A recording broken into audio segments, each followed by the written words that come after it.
So Colin, 2 weeks on the boat, what's your preference, sunrise or sunset? Are the birds noisier in the morning or noisier in the evening?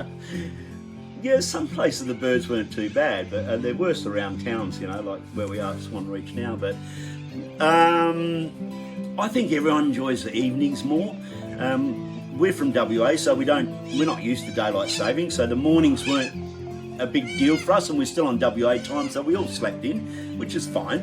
But the evenings when the wind drops off are just sensational. And did you notice we make sure the generator doesn't kick in between 5 and 10 o'clock so you can have a decent happy hour? We sure did, and yeah, it works a treat. It's a bit of peace and quiet, and yeah, no, and it didn't run at evenings anyhow, so because we didn't use that much energy. So no, it was good. Good stuff. A lot of people will want to know from a guest instead of myself, roughly how long do you think you travelled from Riverland Marina to Swan Reach? Well, Leanne and I were on for the 2 weeks. We did 300 kilometres, and yeah, it was fun. And both groups enjoyed the travel time. It's a quiet time. People get to relax, lay in your bed and watch the world go by. Sit upstairs in the lounge and watch the world go by. Sit out the back, sit in the spa, and that travel time is all part of the journey. And yeah, we all enjoyed it.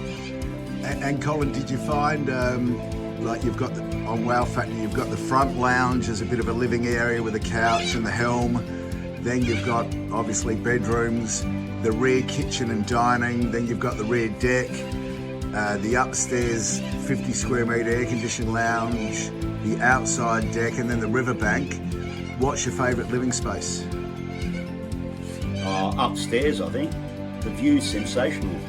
Yeah. And is that the lounge or the... no, the rear deck upstairs, where the spa is. Rear deck. Beautiful. Beautiful. Sensational. And it's just turned April. Did you need the...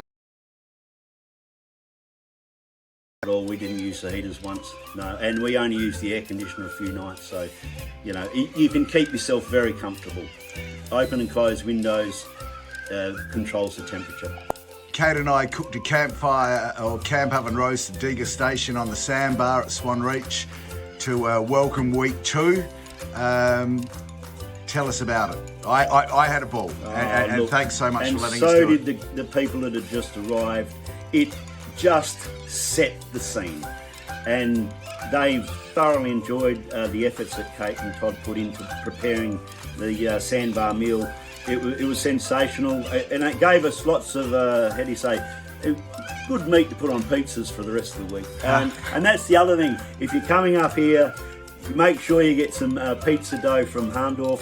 It is just awesome, and the barbecue cooks the best pizzas. You will thoroughly enjoy them.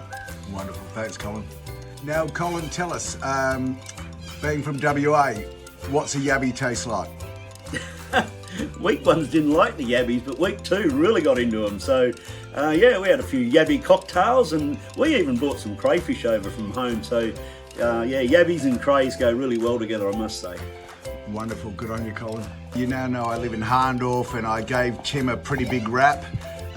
Those tomahawk steaks that you bought from Tim looked pretty good on the first night. Would you recommend Tim the butcher? Yeah, his meat was awesome. Gosh, we made curries, we had barbecue nights, mince was fantastic. All of his meat was delicious. Brilliant. Good on you Colin, thanks so much. Cheers.